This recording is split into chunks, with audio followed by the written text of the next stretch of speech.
ઉત્તર પ્રદેશમાં શાકંભરી દેવીમાં આવ્યું હતું અચાનક પૂર. પૂરના પગલે અનેક વાહનો તણાયા હતા. બે શ્રદ્ધાળુઓ પૂરના પ્રવાહમાં તણાયા હોવાની આશંકાઓ છે. શુક્રવારે અચાનક જ પૂર આવતા ભાગદોડ મચી હતી. ભારે પવનના કારણે ટ્રેક્ટર, કાર, બાઇક, ક્રેન પણ તણાયા હતા. મંદિરની આસપાસ આવેલ દુકાનોને પણ ભારે નુકસાન પહોંચ્યું છે.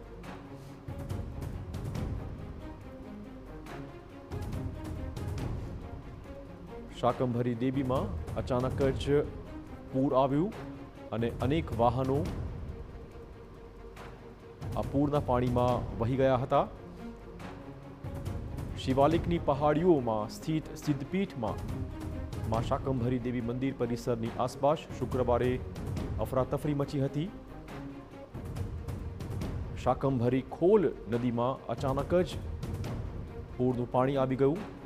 જોતજોતામાં જ પાણીના પ્રવાહમાં અનેક શ્રદ્ધાળુઓ તણાયા અને અહીંયા ભાગદોડ મચી હતી. લોકો પોતાનો જીવ બચાવવા આમ તેમ ભાગતા જોવા મળ્યા હતા. પ્રત્યક્ષદર્શીનું કહેવું છે કે તેજ પ્રવાહની ઝપેટમાં tractor, trolley, car, bike, crane અને જનરેટર સહિતના લગભગ ડઝનેક વાહન આવી ગયા હતા. મંદિર પરિસર અને આસપાસની જે દુકાનો છે ત્યાં પણ ભારે નુકસાન વેરાયું છે. અચાનક જ આ પૂરનું પાણી ધસી આવતા લોકો ચીસો પાડતા જોવા મળ્યા હતા અને શ્રદ્ધાળુઓમાં દહેશતનો માહોલ જોવા મળ્યો હતો. આ પૂરના કારણે બે શ્રદ્ધાળુઓ તણાઈ ગયા હોવાની શક્યતાઓ છે. જોકે સત્તાવાર રીતે આ વાતની હજી પુષ્ટિ કરવામાં નથી આવી નહીં.